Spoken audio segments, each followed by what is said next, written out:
এটা যেমন একটা পরিকল্পনা, এটা তো প্রকাশ্য পরিকল্পনা মসজিদ মাদ্রাসাকে মিটাবে।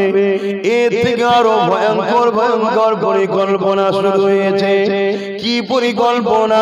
বন্ধুত্ব করো, ভালোবাসা করো, রাজনীতির দোহাই দিয়ে তাদেরকে রাজনীতির নামে শিরকের মধ্যে ঢুকিয়ে দাও। কিসের মধ্যে? শিরকে ঢুকিয়ে দাও। মুসলমান ঘরের ছেলেগুলোকে গায়রুল্লাহর খেতে কাটতে পাঠাও। মুসলমান ঘরের ছেলেদের ঘরে গায়রুল্লাহর অনুষ্ঠানে পাঠাও। মুসলমান ঘরের ছেলে মেয়েদিওকে এমন করে তাদেরকে তাদের দিন থেকে সরিয়ে দাও। তাদেরকে লোভ লালসার মধ্যে নিয়ে আসো। তাদেরকে বন্ধুত্বর নামে, পদের নামে, বিভিন্ন জিনিসের নামে, উৎসবের নামে তাদেরকে গায়রুল্লাহর দিকে টেনে নিয়ে আসো। মনে রাখবেন, আল্লাহ পাক জানিয়ে দিয়েছে কোরআনের মধ্যে, তোমরা যদি পাপ করো ফেলো, আমি আল্লাহ পাক ক্ষমা করে দেব, কিন্তু শিরকের গুনাহ আল্লাহ মাফ করবে না। শিরকের গুনাহ আল্লাহ ক্ষমা করবে না। আর মুসলমান ঘরের যুবকগুলোকে, মুসলমান ঘরের বোনগুলোকে রাজনীতির নামে শিক্ষা দেয় নে, চাকরি দেয় নে, রাজনীতির নামে তাদেরকে পদ দেয় নে, অধিকার দেয় নে, শুধু গুন্ডা বদমাইশ চোর বানিয়েছে, অশিক্ষিত মূর্খ বানিয়েছে। আর আজকের দিনেতে তাদেরকে টেনে টেনে টেনে নিয়ে যাচ্ছে শিরকের অনুষ্ঠানে, শিরকের জায়গায় নিয়ে যাচ্ছে। কেননা এরা জানে মুসলমান যদি আল্লাহ ও রাসূলের সঙ্গে কানেকশন রাখে, বদরের 313 জনেতে বিজয় এরা লাভ করেছে। এক মহিনার দিন আজমির ভারতে বিজয় লাভ করেছে। যদি এদের সঙ্গে আল্লাহ ও রাসূলের কানেকশন কেনা কাটা যায়, এদেরকে মিটানো সম্ভব নয়। এই নবী আমার জানিয়ে দিলে আখরি জামানাতে মসজিদ ভর্তি নামাজি থাকবে, একটাও ঈমানদার থাকবে না। শুনছেন তো? শুনছেন তো? মসজিদ ভর্তি লোক থাকবে, ঈমানদার কেন? নামাজ রয়েছে, দাড়ি রয়েছে, টুপি রয়েছে, রোজা রয়েছে, হজ রয়েছে, এগুলো তো ঈমান নয়। এগুলো তো ঈমানের মধ্যে। ঈমানটা কি? লা ইউমিনু আহাদুকুম হাত্তা কুনা আহাব্বা ইলাইহি মিন ওয়ালিদিহি ওয়া ওয়ালাদিহি ওয়ান নাসি আজমাইন। অপর হাদিস শরীফ, লা ইউমিনু আহাদুকুম হাত্তা ইয়াকুনা আল্লাহু ওয়া রাসূলুহু আহাব্বা ইলাইহি মিম্মা সিওয়াহুমা ওয়া মান আহাব্বা আবদান লা ইউহিব্বুহু ইল্লা লিল্লাহ। হে যুবকেরা, শুনে খেলাও, যতক্ষণ পর্যন্ত তোমরা তোমাদের জমি জায়গা, ঘর বাড়ি, বাপ মা, নেতা কেতা সবকিছু এমনকি নিজের জানের থেকে বেশি আল্লাহ ও রাসূলকে ভালো না বাসবে, ততক্ষণ পর্যন্ত তোমাদের ঈমান কামেল হবে না, ঈমানদার ততক্ষণ পর্যন্ত হবে না। তাহলে আজকে আমরা নামাজে রয়েছি, রোজায় রয়েছি, হজে রয়েছি, কিন্তু গায়রুল্লাহর যেখানে আল্লাহর সঙ্গে শরীক করা হয়, এরকম কাজে আমরা সেকুলার দেখাতে গিয়ে, সম্প্রীতি দেখাতে গিয়ে, মানব বন্ধন দেখাতে গিয়ে সেই জায়গাতে আমরা জুড়ে গেলাম, সেই অনুষ্ঠানের সঙ্গে জড়িয়ে গেলাম। এটাকে সেকুলার বলা হয় না, এটাকে সম্প্রীতি বলা হয় না, এটাকে নাটক বলা হয়। এই নাটক করতে গিয়ে আমাদের ঈমানটা চলে গেল। আমাদের হোশ নাই। বেঈমান যতই হোক না কেন, বিজয় তারা কখনোই পাবে না, কারণ আল্লাহর সাহায্য ছাড়া কোনোদিন কামিয়াবি হতে পারে না। হযরত মাসাদ তাখিদে গিয়ে শিখো তিনাকে কি বলা হলো। আর আমার রাসূল পাক সাল্লাল্লাহু আলাইহি ওয়াসাল্লামকে মক্কার আবু জেহেল উতবা সাইবা কি বলেছিল, শুনছেন তো নাকি? ওফ আল্লাহ, ভাই আপনি এটা দেন তো, কিছু বলবেন? এটা হাতে লাগছে বটে। ওফ, এটা গিয়ে আসেন না, দাদা আসে। ও বাবা, ঘড়িও ঘোড়ার থেকে আগে, তাড়াতাড়ি আসে। মশা নিয়ে সামনে दुरूद शरीफ अल्लाहुम्मा सल्ली अला अल्लाहुम्मा सल्ली अला अल्लाह माफ करे।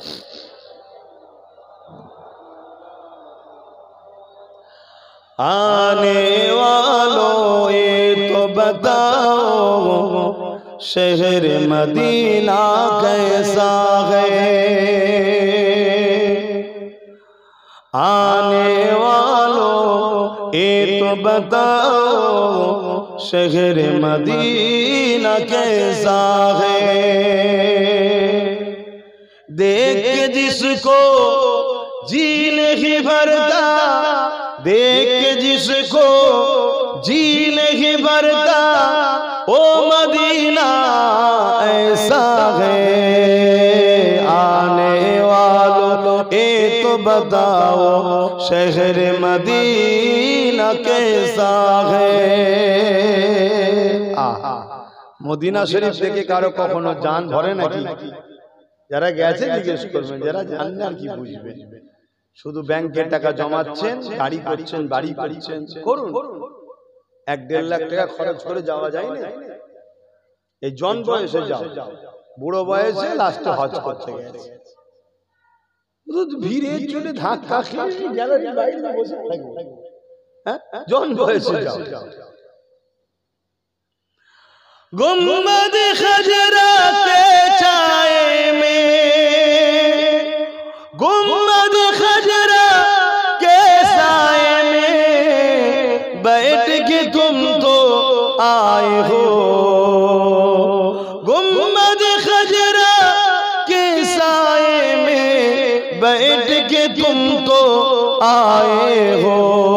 उस साए में रब के आगे, उस साए में रब के आगे सिजदा करना कैसा था। जोरे बोलूं ना सुभान अल्लाह।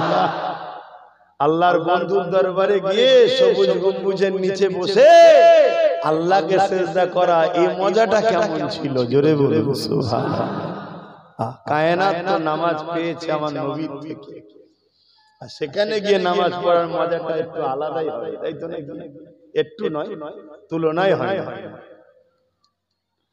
आने वालों ये तो बताओ शहर मदीना कैसा है। और तेरा जाबे उनकी, और तेरा जाबे उनकी आंसू बहाना कैसा है।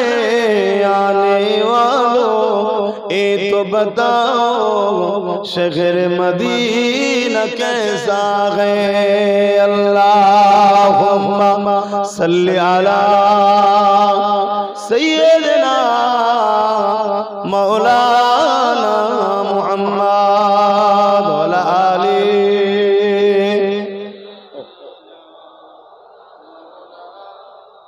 আমার আব্বা জানেরা, আমার মায়েরা, বোনেরা, বাপেরা, ভাইরা, আমাদের ডিউটি আপনাকে হকটা বলা, না হক থেকে দূরে থাকার মেসেজটা দেওয়া।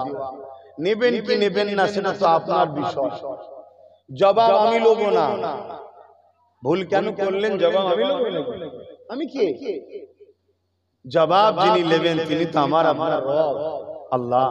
কিন্তু মনে রাখবেন, যেদিন জবাবটা লিয়া হবে সেই দিনটা এত কঠিন থাকবে, বাপ ছেলের হবে না, ছেলে বাপের হবে না, মা মেয়ের হবে না, মেয়ে মায়ের হবে না।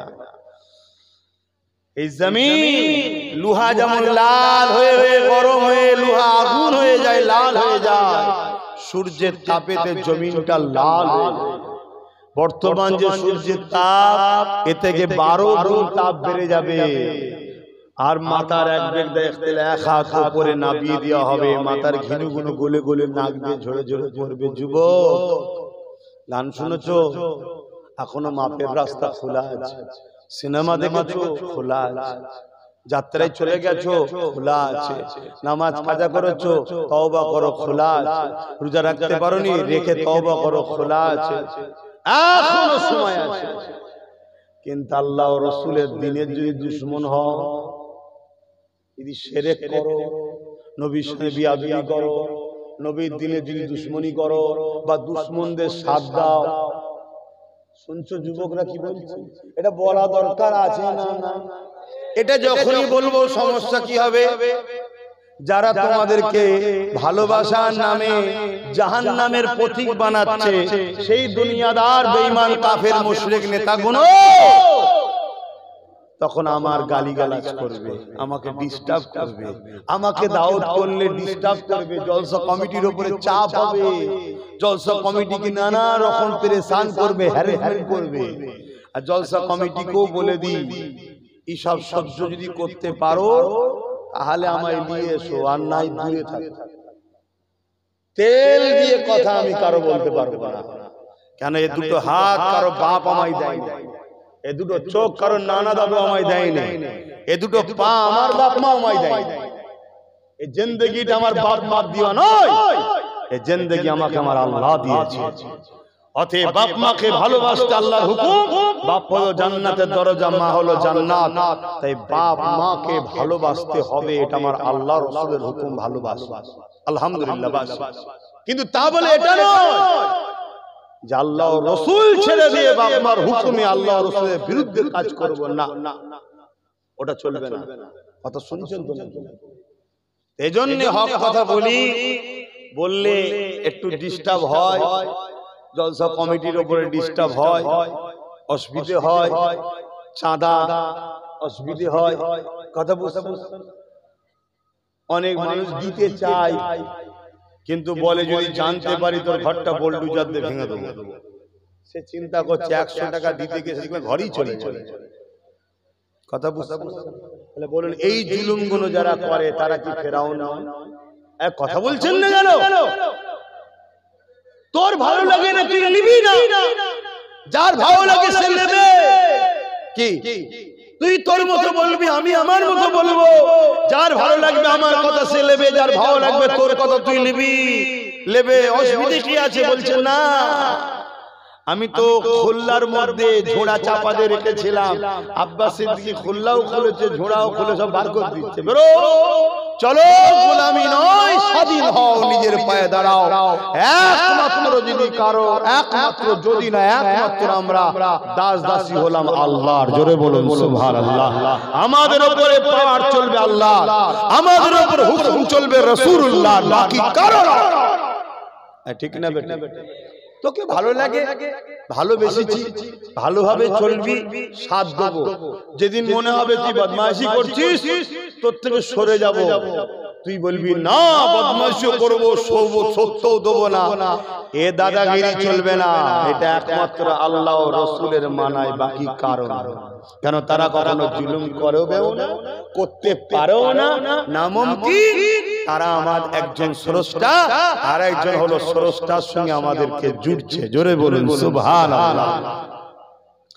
আসেন আমরা জামা সত্তার কথা বলছিলাম, ফেরাউন যখন এইভাবে বুঝাতে লেগেছে, হযরত মাসাত্তাম্মা কিছুতেই ফেরাউনের কথা শুনছে না।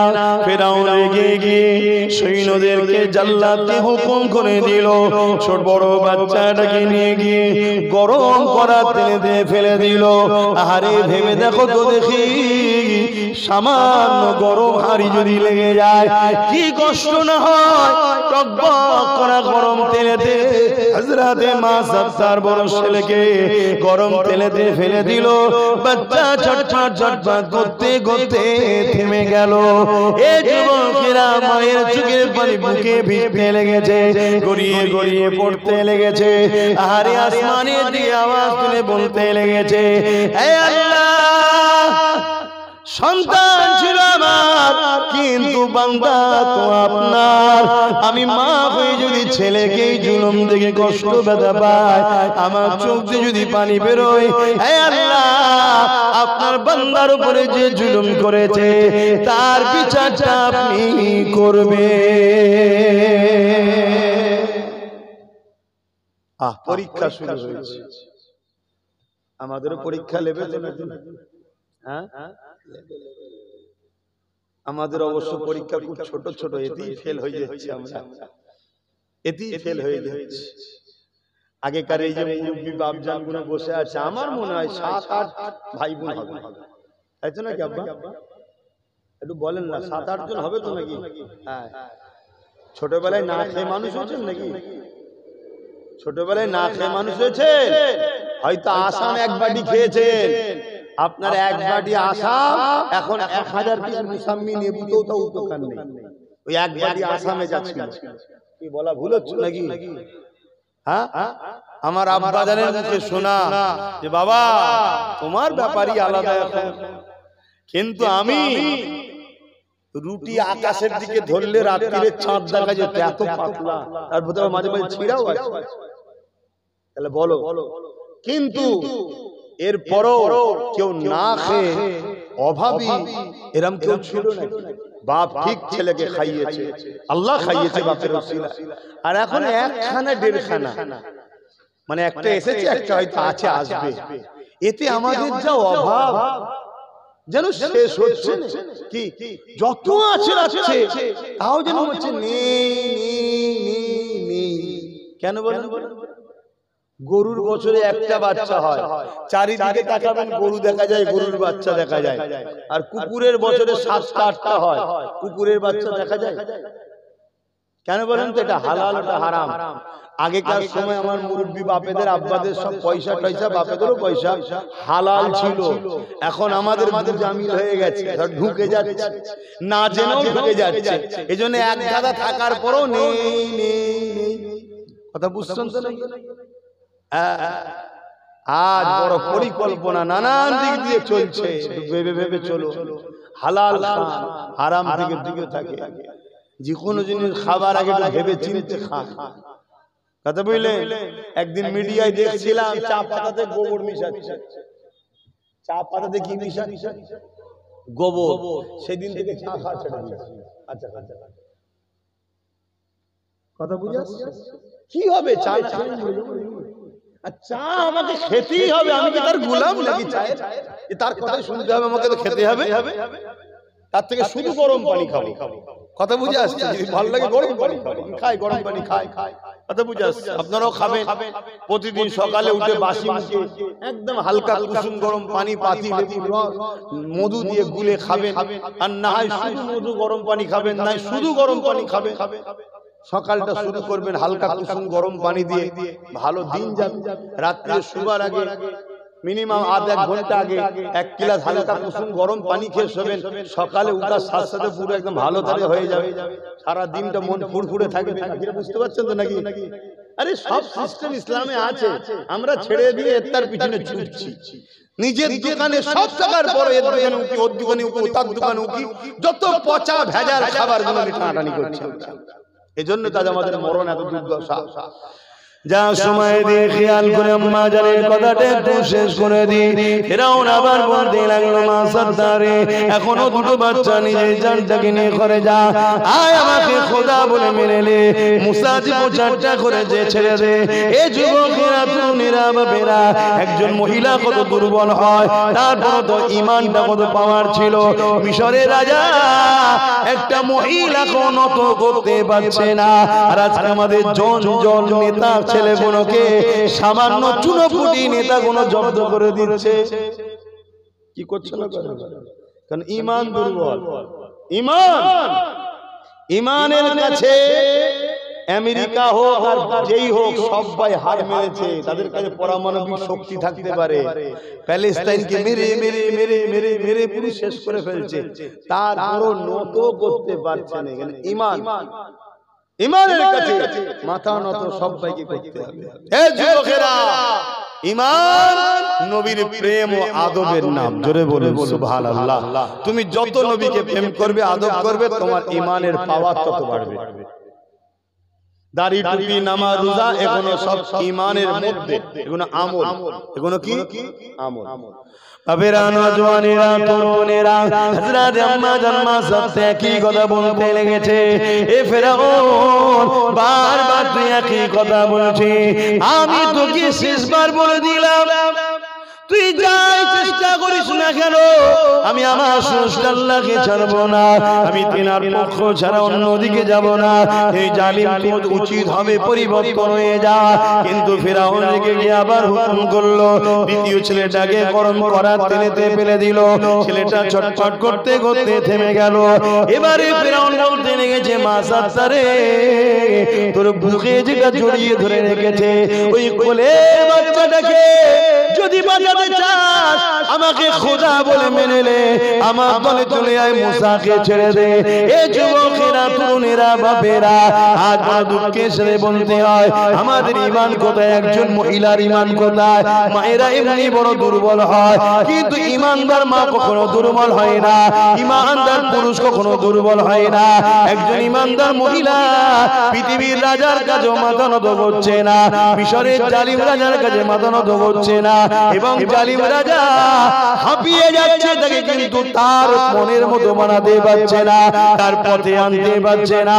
এ যুবকেরা, তরুণেরা, হযরত আম্মা জান মা সাত্তার কোল থেকে ওই বাচ্চাটাকে ছিনিয়ে নেওয়া হচ্ছে। বাচ্চা মাকে ছাড়ছে না, মা বাচ্চাকে ছাড়ে নে। এই অবস্থায় জোর করে টেনে নিয়ে গরম করা তেলের উপরে ধরেছে। এ মা সাত্তার, শেষবার বলছি, বল আমাকে খোদা বলে মানবি কি বল, নাই ছেলেটা ছেড়ে দেব। মা সাত্তার একটাই কথা বলে, আল্লাহ আমার ঈমান হেফাজত করে। এই জালিমের কাছে আমি মা সাত্তার যেন হেরে না যায়, আমার ঈমান কি হেফাজত করে। বাচ্চা তো দুনিয়ার লোভের জিনিস, আল্লাহ পাক সন্তান দিয়ে পরীক্ষা নেয়, এই পরীক্ষায় যেন ফেল না হয়ে যায়, আল্লাহ পাক মা সাত্তার ঈমানকে হেফাজত করবে। হে ফিরআউন, তুই যাই করিস না কেন, আমি জীবন দিতে রাজি আছি, আল্লাহ ছাড়তে রাজি নয়। আল্লাহ আল্লাহ আল্লাহ আল্লাহ আল্লাহ। তারপরে বাচ্চাটাকে, ছোট বাচ্চাটাকেও করাতে ফিরআউন ছেড়েছিল। কত জুলুম হয়েছে ঈমানদারদের, মুসলমানদের উপরে। এই জুলুম কিন্তু আগামী দিন আমাদের উপরে আসছে। এই যে হালকা হালকা হচ্ছে, এই হালকাতে আমরা যদি শুধরে না যাই, আগামী দিন এই ভয়ঙ্কর আসবে, এই ভয়ঙ্কর আসবে।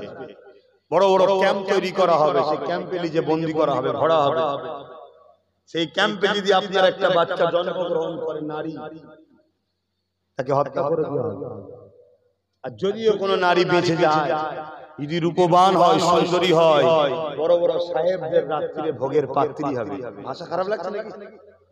কিচ্ছু হাকিকতটা বলে যাচ্ছে। মিলিয়ে লিও, বেঁচে থাকি জানা থাকি, রেকর্ড তো হয়ে আছে, মিলিয়ে নেবে। এসব পরিকল্পনা হচ্ছে, বিরাট প্ল্যান চলছে।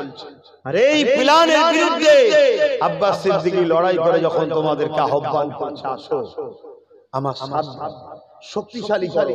মানে লোহা কাটতে গেলে লোহা দরকার, লোহা কাটতে গেলে লোহা দরকার।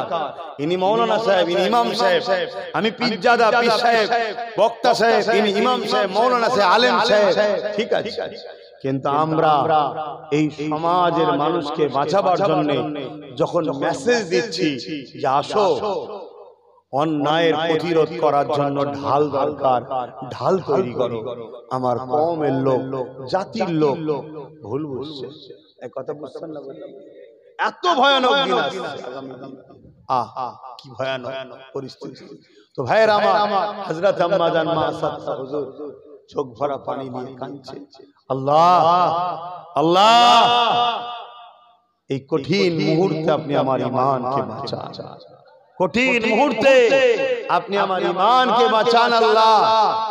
ঠিক এই সময়ে মা সাত্তারকে আবার অফার দেওয়া হচ্ছে, মা সাত্তার, তোর জানটাও কমসে কম বাঁচা। ওই সময় ওই শুনছেন, করার ভেতর থেকে গরম যে তেলে তিনটে ছেলে ছটফট করতে করতে জান বেরিয়ে ঠান্ডা হয়ে গেল।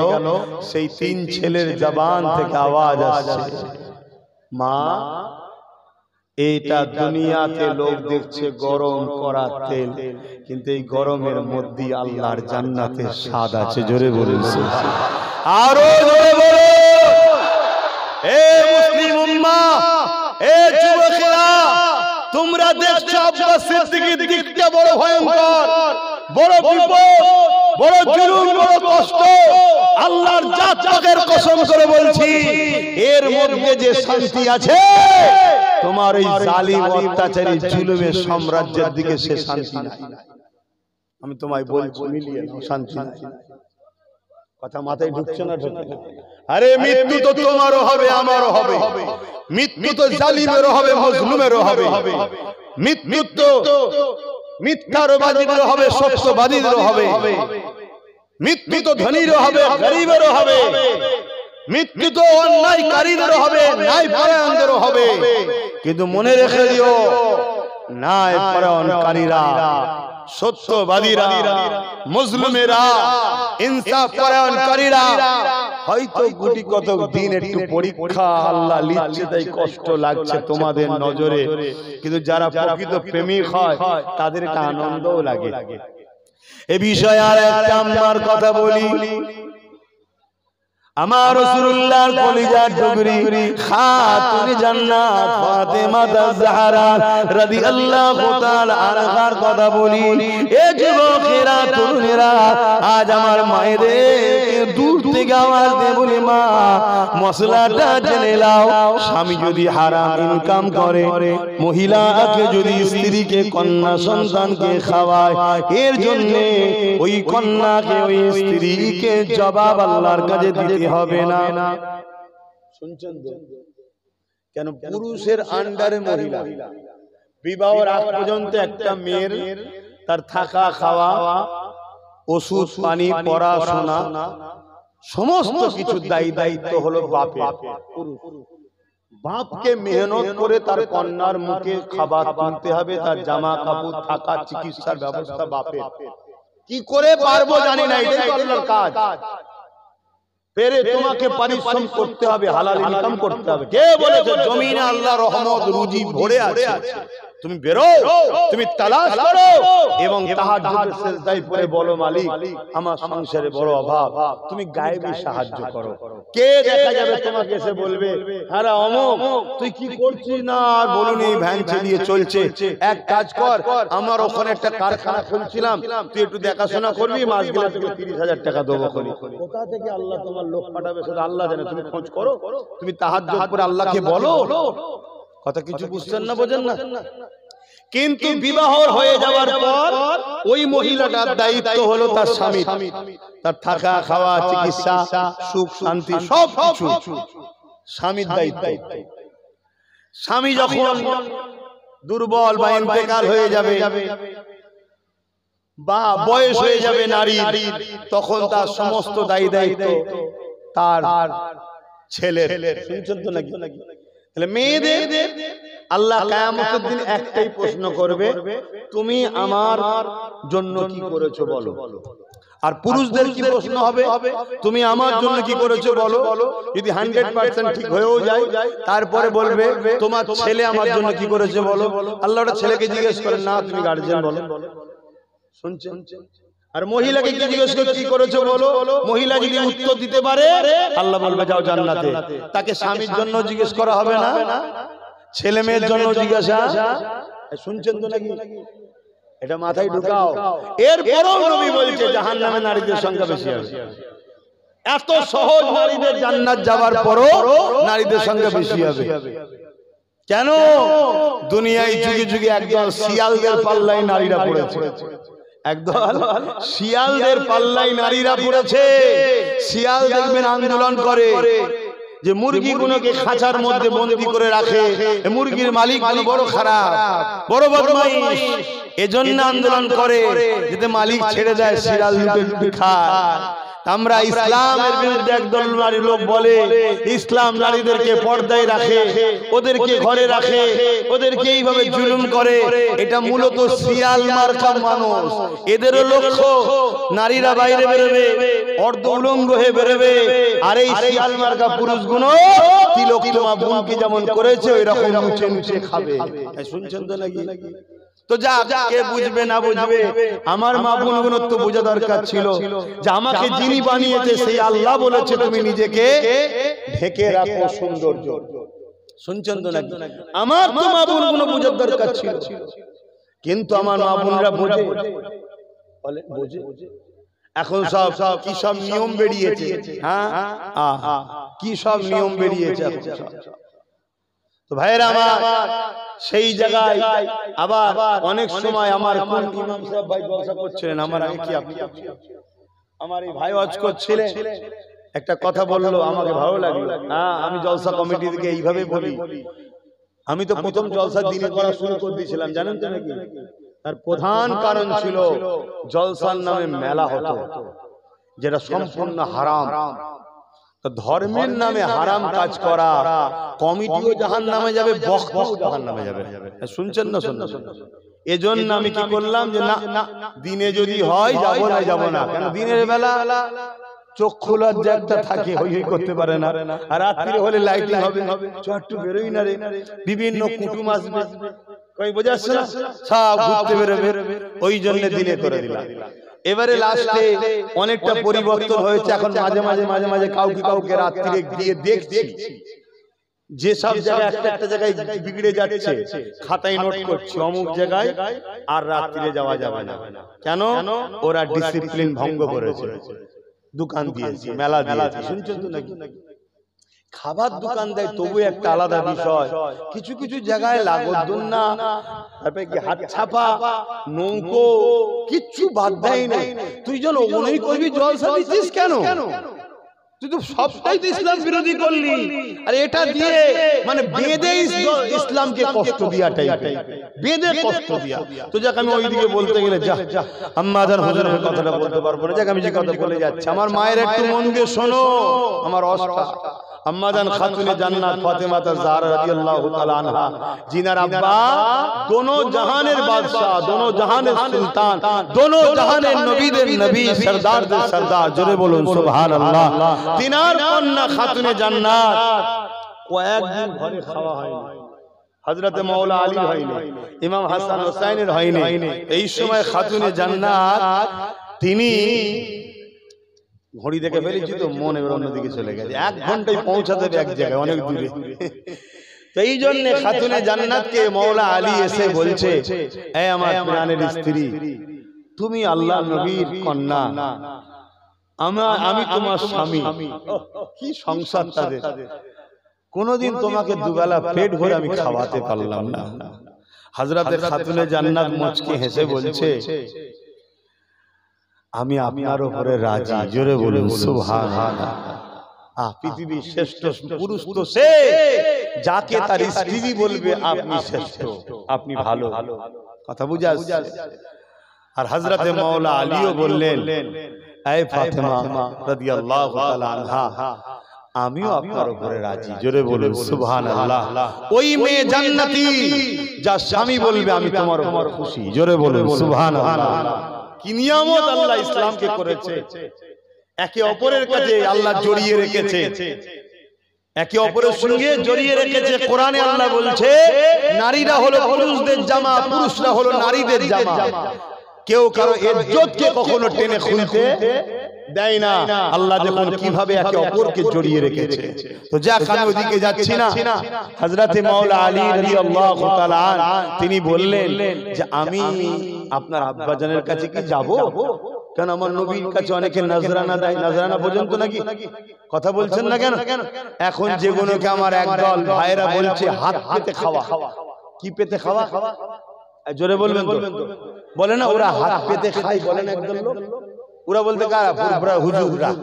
কারা ফুরফুরা হুজুররা ওদের বাপ দাদু নানা নানি মুসলমান হয়েছে ফুরফুরা দাদা হুজুরের ওসিলায় 5 হুজুরের ওসিলায় এখন হুজুরদের আর পছন্দ হচ্ছে না কেন অন্যায় করেছে একটা দুটো লোক একটু বলা শুরু করেছে কেন তোরা এই কাজ করছিস এরকম জুলুম করছিস কেন এবারে বলছি হুজুর ভালো নয় শুনছেন তো নাকি এজন্য বলছে ওরা হাত পেতে খায় অর্থাৎ মুসাফা করে নজরানা দেন না আপনারা দেন তো নাকি অচেই নজরানা দেয়া হলো সুন্নতে রাসূল সুন্নতে সাহাবা আর নবী সুন্নাতকে যে তুচ্ছ তাচ্ছিল্য করে দাদা হুজুরের ওসিয়তনামা খুলে দেখে লাও সে কাফের এই কথা শুনছেন তো নাকি আবার কাফের বলেও সমস্যা অনেকে ফতোয়া দিচ্ছে কাফেরকে কাফের বলা যাবে না যাত্রীকা সে তো নিজেই বলছে কাফেরকে সে তো নিজে বলে নিল কাফের এ বলছে না সে নিজেই বলছে কাফেরকে কাফের বলা যাবে না তুই তো নিজেই বললি কাফের আবার ফতোয়া দিচ্ছে কাফের মানে এরা কি করবে দালালি করতে করতে হুঁশ হারিয়ে ফেলছে কথা বুঝে আসছে যাক আল্লাহ হিদায়াত দান করুক হিদায়াত কপালে যদি না থাকে মুমিন মুমিনা ইসলাম মাননে ওয়ালাদের রাস্তার কাঁটাগুলো আল্লাহ পরিষ্কার করে দিক বলুন আল্লাহুম্মা আমিন বাবেরা নওজওয়ানেরা তরুণেরা হযরত খাতুনে জান্নাতকে হযরত মাওলা আলী বললে হে আমার প্রাণের স্ত্রী ফাতেমা আপনি যদি বলেন আপনার কাছে আপনার আব্বার কাছে যাব রাসূলুল্লাহর কাছে যাব আল্লাহ নবীকে অনেকে নজরানা দেয় ওই নজরানাতে কিছু নিয়ে আসব কেন না কয়েকদিন আমার আপনার হাসান হোসেনের খাওয়া হয়নি ওই সময় খাতুনে জান্নাত ইজাজত দিলে চলে গেলে যাবার পরে দেখতে লেগেছে একটা খাসি একজন দান নজরানা দিয়েছে আল্লাহ নবী দান নিতেন না যাকাত নিতেন না ফিতরা নিতেন না এই যুবকেরা শুনে রেখে দাও আমাদেরও দান চলে না যাকাত চলে না ফিতরা চলে না আহলে রাসূলদের গুণ চলে না নজরানা চলে খুশি করে উপরে উপর যেটা নজরানা দেয় ওটা চলে এই জন্য রাসূল পাক এক সাহাবী হুজুর একটা খাসি নজরানা দিয়েছে এটা দেখার পরে হযরত মাওলা আলী চলে আসলেন আল্লাহ নবীর পেটের কাছে এসে বলতে লাগলেন খাতুনে জান্নাত আপনার আব্বাকে একজন একটা খাসি দিয়েছে কিন্তু আপনি বেটি আপনি গিয়ে বললে জিনিসটা বড় ভালো হয় আমি জামাই আপনি গিয়ে বলুন এই খাতুনে জান্নাত বলে গেলে গিয়ে বলতে লাগলেন আব্বা আপনাকে একটা নজরানা দিয়েছে খাসি ওটা কি ফাতেমাকে দেয়া যাবে আল্লাহ নবী বললেন কেন দেয়া যাবে না তুমি আমার শরীরের টুকরো কেন তোমায় দেব না এ ফাতেমা তবে একটা কথা শোনো আল্লাহ পাক একটা দোয়া পাঠিয়েছে এই দোয়া যত বেশি পড়বে সে আল্লাহ তত নৈকট্য হয়ে যাবে কাছের হয়ে যাবে তুমি কি দোয়াটা শিখবে না খাসি নেবে হযরত খাতুনে জান্নাত কয়েকদিন বাচ্চাদের খাওয়া হয়নি আল্লাহকে কত ভালোবেসেছে দেখে বলতে লাগলেন আব্বা খাসি লাগবে না আল্লাহ পাওয়া যাবার দোয়া লাগবে আরো জোরে বলুন সুবহানাল্লাহ আর একটা খাতুনে জান্নাতের কথা বলি এ যুবকেরা হযরত খাতুনে জান্নাত ইন্তেকালের সময় এসে গেছে বিছানাতে শুয়ে রয়েছে এমন সময় মাওলা আলীর কোলে মাথা দিয়ে বিছানায় শুয়ে আছে হযরত মাওলা আলী মাথাতে হাত বোলাতে লেগেছে স্ত্রী আর এমন করে চোখ দিয়ে পানি বেরোতে লেগেছে এ খাতুনে জান্নাত আদম জানের সুলতানের বেটি জীবনে কোনোদিন আলীর কাছে কিছু চাইলে না আজকে আমার মনের একটা তামান্না একটা যদি কিছু তুমি আমার কাছে চাও আমি আলী বড় খুশি হব আল্লাহ আস্তে আস্তে সময় নেই আমার স্লোগান মাহফিলের ভেতরে দেবেন আমার স্লোগান বাইরে দেবেন এটা হুজুরের মাহফিল কোরআন হাদিস দ্বীনের মাহফিল জানো না বলে দিচ্ছি আমার স্লোগান বাইরে ইখরান এটার জায়গা অনেক বড় এটা জান্নাতের টুকরা জোরে বলে সুবহানাল্লাহ আমি এমন কিছু ভিআইপি নয় যে আমার স্লোগান দিতে হবে তো যাই হোক ভাই আমি কি কথা বলছিলাম হযরতে মাওলা আলী আর খাতুনে জান্নাত সংসার করছে খাতুনে জান্নাত জীবনে কোনোদিন হযরত আলীর কাছে চাইনি জামাই এটা এনে দেন এটা লাগবে এটা কিনে দেন আমরা যে ভাষায় বলবো শাড়ি হোক জামা কাপড় হোক কিছু খাবার শখ হোক একেবারে চাই না চাওয়াটা খারাপ না চাইতে পারে স্ত্রী চাইতে পারে কিন্তু মওলা আলীর কাছে খাতুনে জান্নাত কোনদিন চাই না। কি বেটি শিক্ষা দিয়েছে, কেন? আল্লাহ নবী বলেছে তুমি এমন জিনিস চেয়ে ফেললে তোমার স্বামী যদি সেটা দিতে না পায় সে ভেতরে ভেতরে কষ্ট পাবে, স্বামীকে কষ্ট দিও না। তাহলে উস্তাদটাকে দেখতে হবে, তো ফাতেমা হুজুরের উস্তাদটাকে, তো এই জন্য কোনোদিন চাই নাই হযরতে ফাতেমা হুজুর। কিন্তু আমি আবার বলছি আমার মা বোনেরা, চাওয়াটা যে নিষেধ তা নয়, স্বামীকে ভালোবেসে চাইতে পারে, তবে স্বামীর ইনকামটা কেউ না জানো, স্ত্রী তো জানে, স্ত্রীকে বুঝে চাওয়া দরকার। একজন স্বামী ইমাম সাহেব তাকে মসজিদে দেয় 7,000 8,000 10,000 টাকা, এটা অত্যন্ত লজ্জাজনক মুসলমানদের জন্য। এটা ইসলামেই একমাত্র আছে। বড় দুঃখজনক যে আমরা আমাদের মসজিদের যে ইমাম, যে গ্রামের সবথেকে সম্মানীয় ব্যক্তি, তাকে সবথেকে আমরা অপমান করি, অথচ আমরা সব জায়গায় টাকা খরচ করি। কিন্তু একটা মহল্লায় যত কমই হোক 100টা ঘর থাকে, ঠিক না বেটি? যদি মাসে 200টা আল্লাহর ঘরের যে দায়িত্ব আছে 200টা টাকা আমি ইমামকে দেবো, তাহলে 20,000 টাকা 100 ঘর থেকে উঠে যেত, আর আপনার গায়েও লাগতো না, আর ইমামও খুশি হতো। সে দিল থেকে দোয়া করতো, চেয়ে দোয়া, আসল দোয়া নয়। মেজো হুজুরকে শুধু বলতাম হুজুর দোয়া করবেন, আমি বড় আলেম, বড় আলেম। মেজো হুজুর বলছে হবে না, হবে না। আমি তো বুঝতাম না, তখন ছোট মানুষ, শুধু রেগে যেতাম, এই দাদু কি বলছে হবে না, সবার জন্য দোয়া করছে, আমার বলছে হবে না, হবে না। তা যখনই যেতাম যে বলতাম দোয়া করবেন, হুজুর বলতেন হবে না, হবে না। লাস্টে একদিন বলছে দোয়া কি গাছের ফল নাকি তোমায় পেরেতে দেবো? দোয়া চেয়ে পাওয়া যায় না, দোয়ার কাজ করতে হয়। দোয়া চেয়ে পাওয়া যায় না, দোয়ার কাজ করতে হয়। কাজ করবে তোমার বেটা জান দাদা হুজুর দোয়া করবে, জোরে বলুন সুবহানাল্লাহ। আমাদের বেটা জান, আপনাদের আমার মুর্শিদ মুজাদ্দিদ জামান জিন্দানা মরা গো, এটা হলো সুন্নাতুল জামাতের আকীদা। যাক আমি আবার অন্যদিকে চলে যাচ্ছি। তো ভাইরা আমার, হজ করতে গেলে সময় লাগে। তো হযরতে খাতুনে জান্নাত স্বামীর কথা শুনে, মাওলা আলী হুজুরের কথা শুনে মুচকি হাসছে, বলছে আবার বলছে আমি তো আপনার উপরে রাজি আছি, আপনি মনে কষ্ট নিচ্ছেন কেন? হযরতে মাওলা আলী বলছেন স্বামী স্ত্রীর কথা হচ্ছে, আমার জীবনের একটা শখ, কোনোদিন চাইলে না, যদি একটা কিছু চাও। হযরতে খাতুনে জান্নাত বললেন জান আমাকে একটা সেব আপেল এনে দেন। আপেল খাওয়া শখ, যা যা। হযরতে মাওলা আলী বলে ওই দিন আমি এত খুশি হয়েছিলাম যে আমার ফাতেমা আমার কাছে কিছু চেয়েছে, আর তার জন্য আমি ছুটতে শুরু করলাম, বাজারে চলে গেলাম, একটা আপেল কিনলাম। কিন্তু শুনলে অবাক হয়ে যাবে, এত সামান্য পয়সা ছিল, একটা আপেল কেনারই মতো অর্থ ছিল। একটা আপেল কিনে নিলাম, নিয়ে যখন ঘরের দিকে আনন্দে ফিরতে লেগেছি, ফাতেমা খাবে, আজ আমার কাছে বড় শখ করেছে আমার স্ত্রী। রাস্তায় একটা মুসাফির এসে দাঁড়িয়ে গেল, এ নবীর জামাতা, এ শেরে খোদা আলী, আজ আমি বড় ক্ষুধার্ত রয়েছে, আমাকে কিছু দাও। আল্লাহ দোহাই দিয়ে বলছে আমাকে কিছু দাও, আমাকে খালি হাতে ফিরিয়ে দিও না। আমার কাছে দ্বিতীয় দিবার মতো কিছু ছিল না, আর অর্থ ছিল না, একটা আপেল আমার কাছে রয়েছে।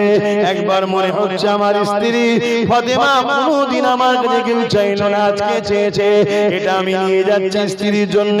আবার রাসূলুল্লাহ বলেছে কোন খোদার্তকে তুমি ফিরিয়ে দিও না, খোদার্তকে যদি কেউ খাওয়ায় আল্লাহ খুশি হয়ে যে জান্নাতে আল্লাহ তাকে খাবে।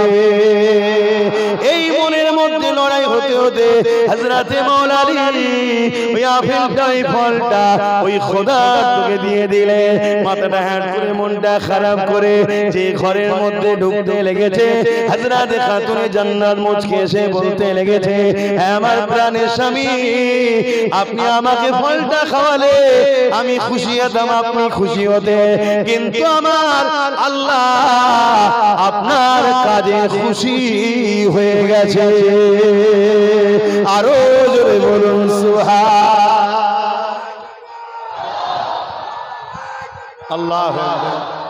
আমার মায়েদেরকে এখানে একটা কথা বলে যাব, মা স্বামীর ইনকামে খুশিতে থাকেন, দুনিয়া আপনাকে স্বামীর থেকে সরাবে এবং হারাম ইনকাম ঢুকাবার জন্য আপনাকে 1,000 1,500 2,000 টাকা দিচ্ছে। মা যদি কেউ দরদি হয় তাকে বলুন আমার স্বামীর জন্য দেন, আমার জন্য দিতে হবে না, আমার ছেলেকে দেন, আমায় দিতে হবে না।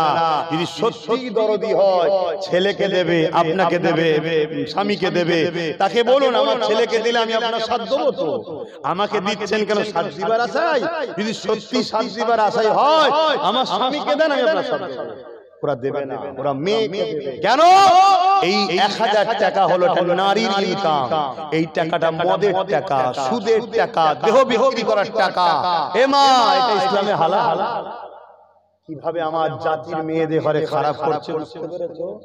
যদি বুঝার হয় বুঝে লিও, আর না বুঝার হয় তেজপাতা হয়ে থাকো, শুধু চুষবে, কাজ মিটবে, ফেলে দেবে। 79 বছর আমাদেরকে ইউজ করা হচ্ছে না, হয় না? তাতে দিন এসেছে নিজেদের পায়ে দাঁড়াও, ভাগীদারিতে দাঁড়াও। ইনি আমার সাথ দেবে, আমি না সাথ দেবো।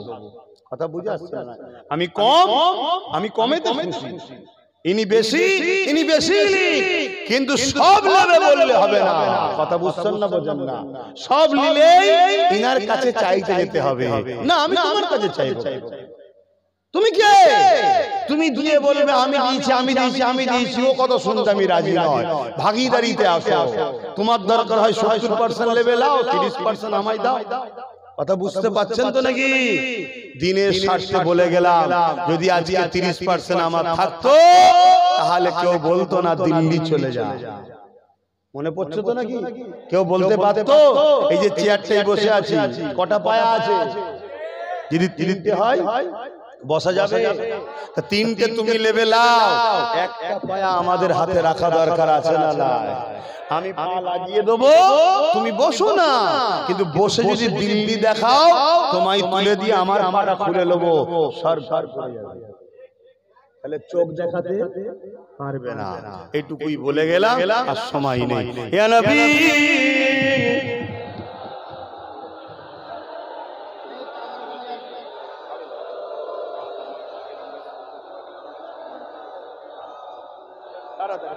সালাম করি।